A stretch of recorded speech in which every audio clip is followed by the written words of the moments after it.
கர்த்தருக்கு மகிமை உண்டாவதாக. இந்த ஜனவரி 17ஆம் தேதி முழுவதும் கண்ணின் மணி போல நம்மை பாதுகாத்து வந்த தேவனுக்கு நன்றி செலுத்துவோமா? கிருபையும் மகிமையும் நிறைந்த எங்கள் பரிசுத்தமுள்ள நல்ல தகப்பனை ஸ்தோத்தரிக்கிறோம், துதிக்கிறோம் ராஜா. இரவு நேரத்திலும் உம்மை நோக்கி பார்க்கக்கூடிய கிருபையை கொடுத்ததற்காக நன்றி தகப்பனே. அப்பா, இந்த நாளிலும் உங்களுக்கு பிரியமில்லாத காரியங்களை செய்ததற்காக எங்களை தயவாய் மன்னியும் ஆண்டவரே.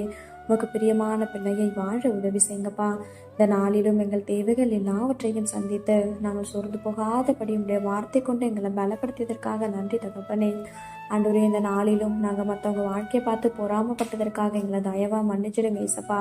பொறாமை அப்படின்ற ஒரு எலும்புரிக்கு எங்களுக்குள்ள எப்பொழுதுமே இல்லாதபடி அதற்கு எங்களை விலக்கி காத்தருளும் ஆண்டவரே. அப்பா, மற்றவங்க வாழ்க்கையை ஒப்பிட்டு பார்க்காதபடி நீங்கள் கொடுத்த வாழ்க்கையில சந்தோஷமாகவும் சமாதானமாகவும் வாழ எங்களுக்கு கற்று தருவீராக. உண்மை போல எல்லாரையும் நேசிக்க கற்றுத்தாரும்.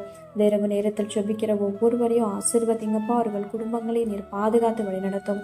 எங்கள் ஆவி ஆத்துமா சரீரம் முழுவதையும் உடைய கருத்திலே கொடுக்கிறோம். நீர் பொறுப்படுத்தி நீர் வழிநடத்தும்.